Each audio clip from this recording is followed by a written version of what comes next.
আসসালামু আলাইকুম। মহান বিজয় দিবস ও আন্তর্জাতিক মাতৃভাষা দিবস উপলক্ষে জয়পুরহাট জেলার সরকারি গণগ্রন্থাগার থেকে আমি চিত্রাঙ্কন প্রতিযোগিতায় দ্বিতীয় স্থান অর্জন করেছিলাম। তো সেখান থেকে আমাকে কিছু উপহার দেওয়া হয়েছে। তো দেখি আমি উপহারগুলো খুলে দেখি আমাকে কি দেওয়া হয়েছে। তো প্রথমে আমাকে দিয়েছে একটি সার্টিফিকেট। তো এই যে সার্টিফিকেট দেওয়া হয়েছে।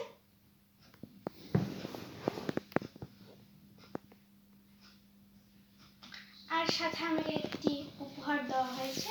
তো দেখি এই উপহারটা কি দিয়েছে, আমি এখন আনবক্সিং করবো। এটা দেখি যাক।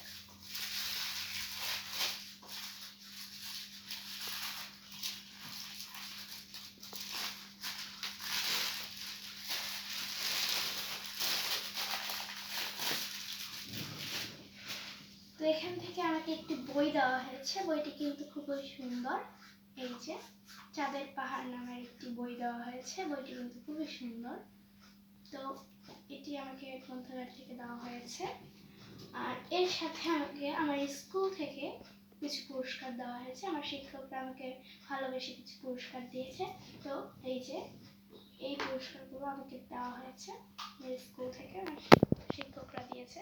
একটি ডায়েরি দিয়েছে, আর সাথে একটি কলম দেওয়া হয়েছে। তো আমার শিক্ষকদের খুবই অসংখ্য ধন্যবাদ। তো আজকের এই ভিডিওটা এই পর্যন্তই। তোমরা আমার জন্য অনেক দোয়া করবে যাতে আমি সামনে আরো কিছু পুরস্কার তোমাদেরকে দেখতে পারি, আরো অনেক পুরস্কার দেখতে পারি। তো আল্লাহ হাফেজ। তোমরা আমার ভিডিওটাতে অনেক লাইক, শেয়ার, কমেন্ট করবে। তো আসসালামু আলাইকুম।